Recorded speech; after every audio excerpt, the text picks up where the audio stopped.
The Saiyan trio make their getaway from Salaga to keep Bulma safe. The scientist speaks up to request they stop for a moment. She thinks they've gone far enough from the compound to talk to them about something. Fennel takes a moment to get a vibe of the situation herself. She quickly deduces that they're likely clear to land for the moment, but warns Captain Cabba and Caulifla to stay alert. Now stationary on the ground, Bulma confides that she wasn't expecting a similar situation so soon, but it's a good thing she took precautions. And precautions? What does she mean? Pulling out a capsule, she continues that they're probably familiar with our company's technology known as hoi poi capsules. Her father invented them. Cabba in particular knows these devices well. They can be used to reduce large objects, such as houses or food surplus, for easier transport. Which is correct, but the drawback is they can't contain living beings. I mean, what kind of wacky world could you just go around collecting little monsters with capsules? And in a situation like this, if Bulma herself were to hide within a capsule, she wouldn't be a burden to them all. Scowling a bit, Caulifla inquires what her point is.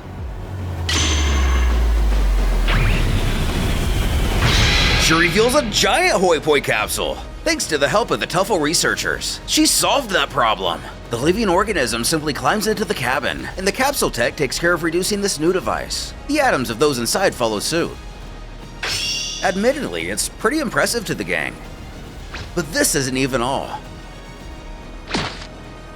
She also has reproductions of the scouters that the Saiyans of her universe use to communicate and calculate their opponent's power.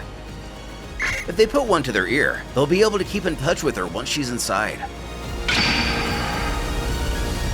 Seeing how they've all taken a liking to the devices, she wishes them luck, further stating that she can't thank them enough for doing all of this to protect her.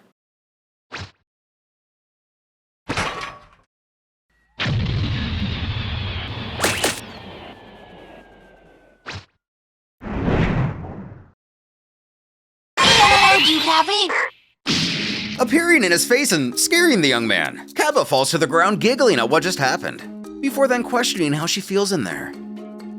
And actually, it works pretty well. It's like a luxury hotel suite.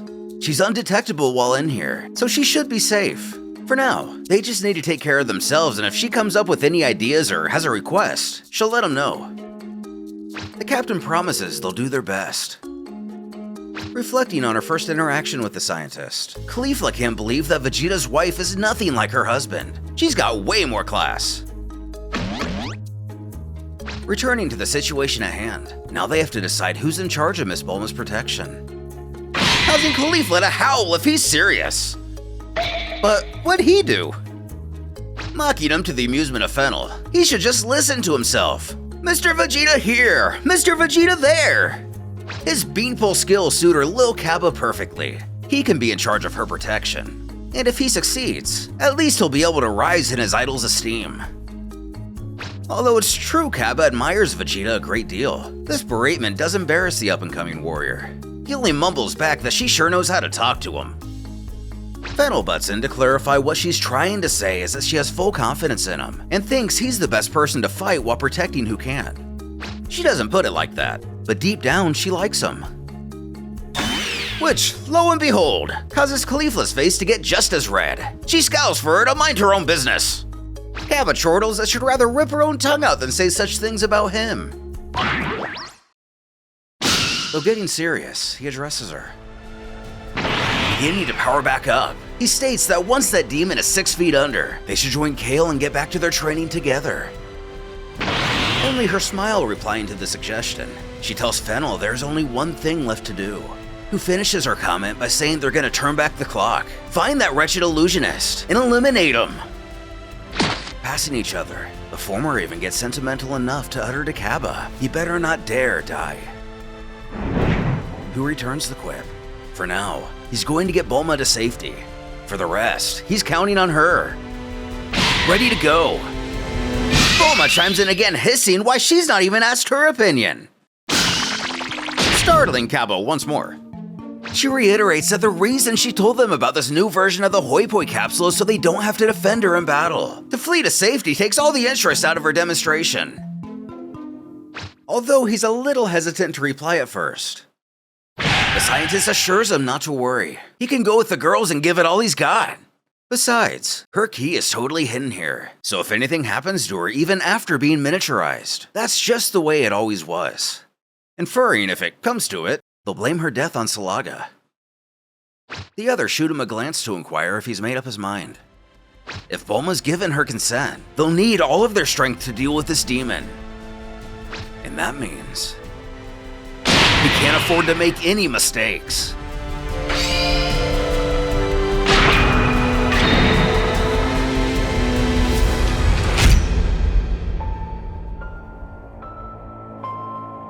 Back with Amaron and Vegeta, the appointee God of Destruction snarls that the Saiyan has more strength in this blue form than he previously allowed, doesn't he? Although silent. The deity continues that if the unfortunate case is that he's wrong, that would be absolutely deplorable. It would then be obvious that Bulma couldn't even hope to survive until the end of the day. Finally causing him to snap that he's not going to pay any more attention to this Moonface's pitiful provocations. He knows these young people inside and out. They won't fail. However, he is a little too prone to opening his big mouth for an interim God of Destruction. He'd like to let their fists finish this conversation. To which the god relishes in the fact that he thought he'd find someone like this on Sadala. He wishes their fight could last forever. When Vegeta realizes something very dire. Bulma's key. Why can't he feel it anymore? Of course, not realizing the new Hoi Poi conceals it.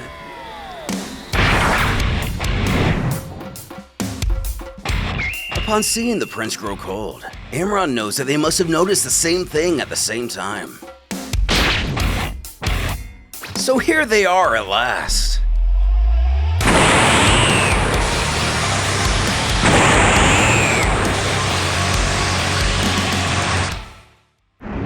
Jumping over to Sadala and Dula. The king notices a large number of key signatures being extinguished all over the world. First, his soldiers in Broly's massacre, then Parsa, and now, Vegeta's wife. The wizard cackles that this only means their cleansing is effective. As now Sadala admits to himself that he should have joined the fight as soon as the three of them set foot on their land. By refusing to act quickly, he has condemned children, citizens, and soldiers of this planet to death. But allowing such big words for someone who hasn't touched Dula once in this fight.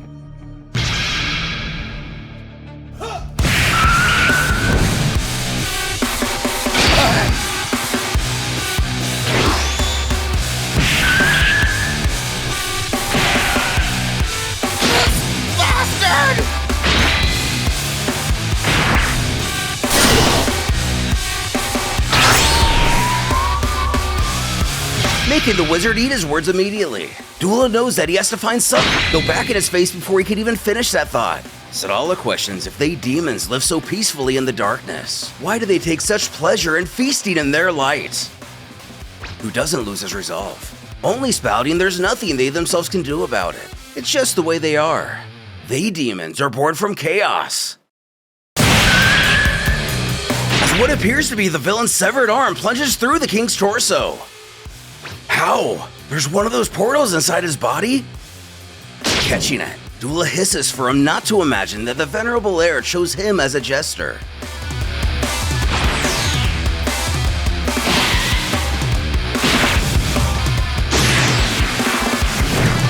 However, he acts quick and seems to patch himself up, if not only a temporary solution. And, want to talk? The fiend can only stare on wondering if this guy doesn't feel pain. Adding a new scar to his collection.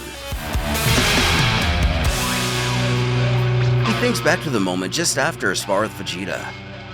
He believes the time has come to.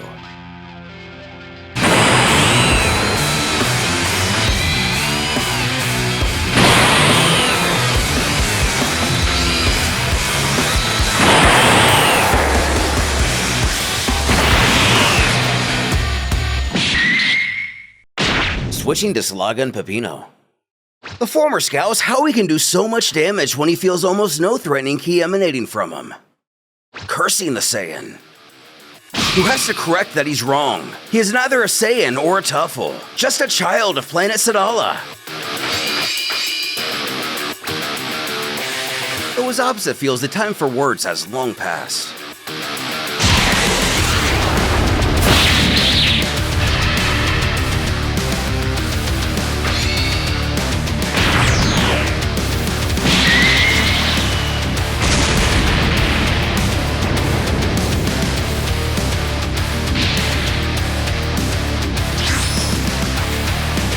The novice warrior really giving the illusionist a rough time. The latter takes notice that his foe is utilizing another hologram, yet it gives off heat, a smell. What kind of technology is this? Huskasa, for a magician, he really seems to place a great deal of importance on rationalizing things. Either way, the villain believes that he'll learn a lot from Pipino here. But he can duplicate himself as much as he'd like. It's his actual corpse that'll end up on the floor.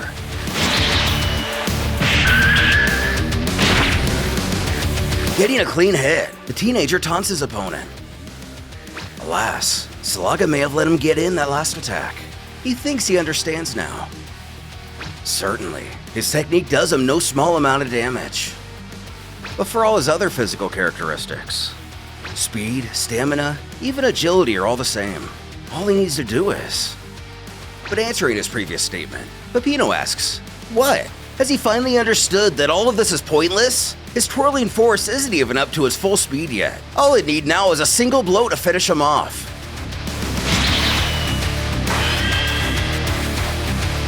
Seeing him back off, this is a bit surprising.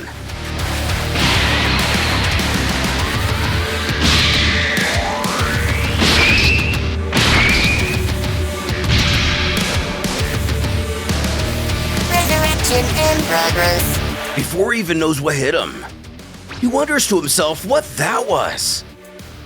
Salaga iterates that he calls this his anti-space punch. It's a high-level magic trick. As he may have gathered, it consists of being able to hit any obstacle closest to the direction of one shot, and no longer takes into account the space between the user and its target. The result is instant impact, regardless of distance. The young man knows just how much worse the situation just got, causing the Magic Man to snarl if he's ready for round 2.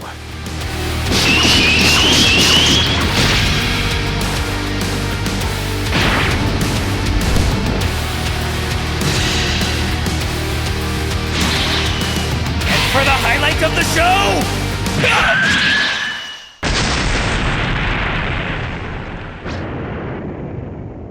Blindsided by an undetected force, he looks up into the air with that same demented smile. Happy to see they're back. They've just made his job so much easier. The trio of Cabba, Fennel, and Caulifla arrive right when they're needed most. Not only that, but it appears the Saiyans are sporting ascended forms of Super Saiyan. Cabba in Super Saiyan 2, and Caulifla coming full circle regarding her conversation with Goku at the Tournament of Power, has reached Super Saiyan 3.